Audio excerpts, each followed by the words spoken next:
3 ꯇꯥꯔꯦ ꯍꯥꯏꯕ ꯈꯣꯏꯗꯧ ꯌꯥꯝ ꯁꯥꯎꯅꯤꯡꯉꯤꯗ ꯑꯩꯗꯤ green rice ꯆꯥꯛꯍꯥꯎ ꯃꯆꯨ ꯇꯧꯏꯀꯣ yellow rice ꯅꯦ white rice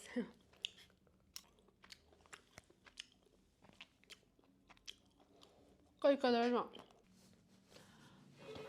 ꯑꯌꯥ hello thank you so much ꯑꯁ wake up call ꯁꯨ ꯂꯥꯛꯑꯦ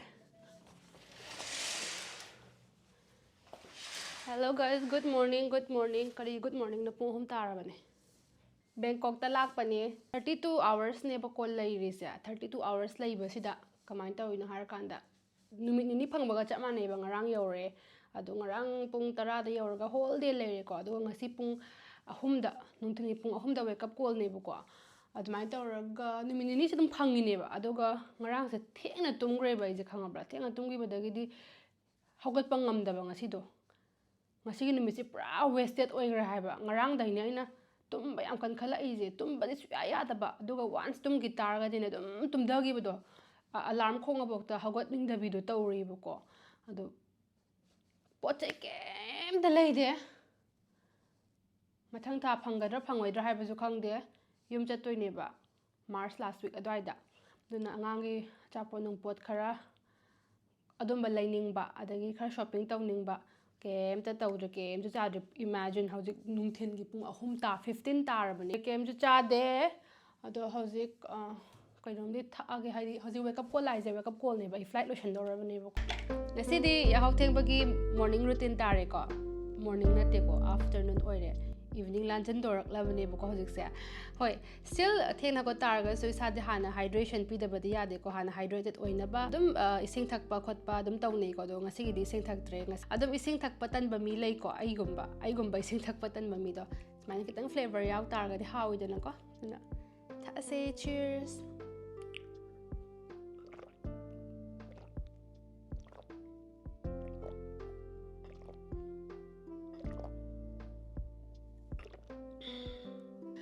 that's all ꯑꯩꯒꯤ ꯉꯁꯤꯒꯤ ꯌꯥꯍꯧ ꯊꯦꯡꯕꯒꯤ ꯃꯣꯔꯅꯤꯡ ꯔꯨꯇꯤꯟ ꯂꯣꯏꯖꯔꯦ ꯑꯗꯣ ꯑꯩ ꯍꯧꯖꯤꯛ ꯄꯨꯡꯁꯦ ꯊꯦꯡꯖꯜꯂꯛꯑꯦ 3:26 ꯇꯥꯈ꯭ꯔꯦ ꯑꯁ ꯇꯜꯂꯦ ꯍꯥꯏꯕ ꯌꯥꯝꯅ ꯂꯣꯏꯁꯟꯕ ꯇꯥꯔꯕꯅꯦꯀꯣ ꯑꯩ ꯍꯧꯖꯤꯛ ꯀꯩꯝ ꯀꯦꯔꯔꯣꯏ ꯂꯤꯞꯁꯇꯤꯛ ꯁꯪꯉ ꯊꯣꯛꯑꯗꯧꯅꯦ ꯑꯩ ꯐꯥꯒꯤ ꯅꯠꯇꯦ ꯑꯩꯃ मैं बड़ी जावा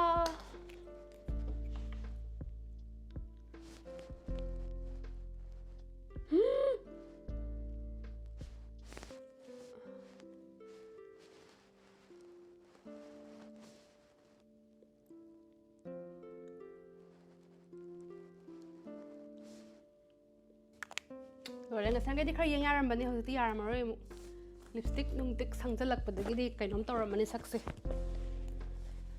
ꯁꯝ ꯍꯥꯟꯅ ꯐ꯭ꯔ ꯁꯦꯝꯖꯟꯒꯦ ꯌꯥꯝ ꯊꯨꯕꯅꯦ get ready with me ꯀꯩ ꯍꯥꯏꯗꯧꯅꯤ ꯅꯠꯇꯦꯗ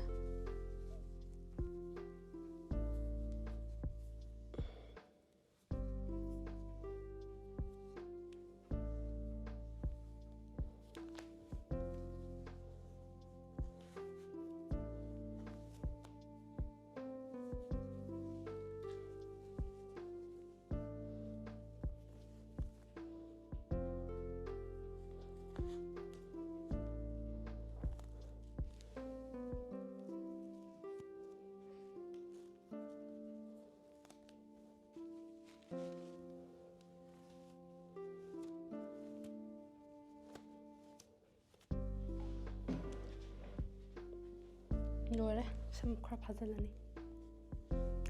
ꯈꯣꯡꯎꯞ ꯁꯦꯡꯅꯕꯗꯨ ꯅꯠꯇꯦꯀꯣ ꯍꯦꯌꯔ ꯕ꯭ꯔꯁꯅꯦ ꯌꯥꯝ ꯀꯣꯟꯐꯤꯗꯦꯟꯠ ꯂꯩꯗꯅꯦ ꯑꯩꯅ ꯁꯝꯒꯁꯦ ꯃꯤꯔꯔ ꯌꯥꯎꯗꯕꯤ ꯇꯧꯏꯁꯦ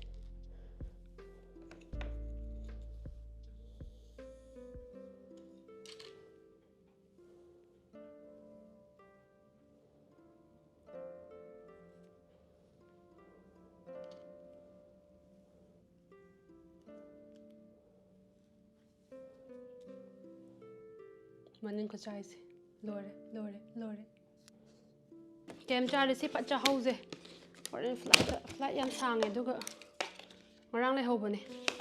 Mango sticky rice. Si mung dal haibra.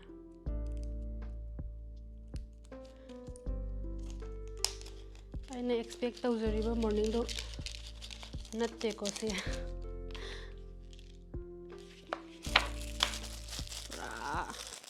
Yam regret chai haijini ko.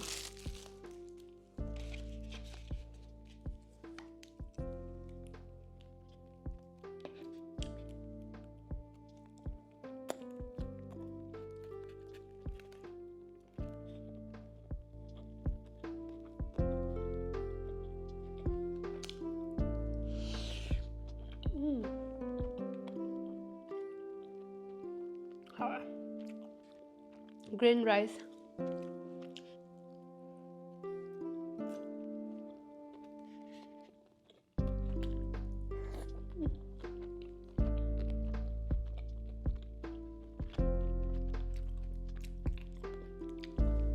Ini how much you tahu iko?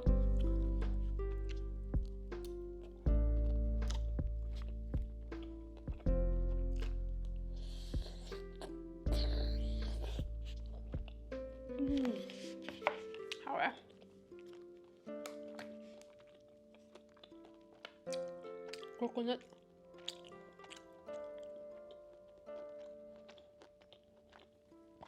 White rice, sasahin normal rice, white rice.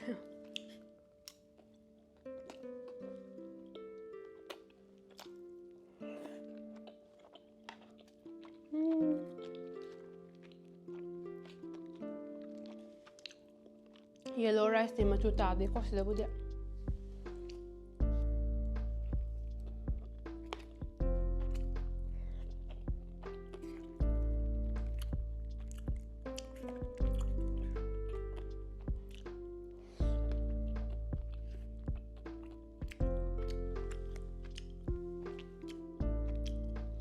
Koi color no? Na blue ne blue di oide ko light oya. Machu na sila tate. Sky blue type daw eh.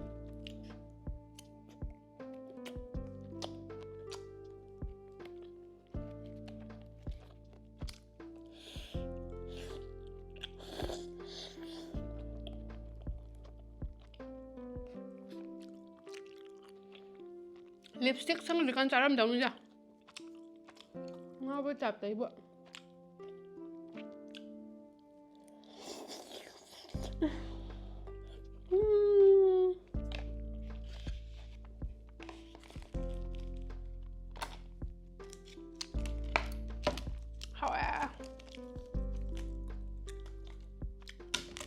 Aja khangau budi set la uniform.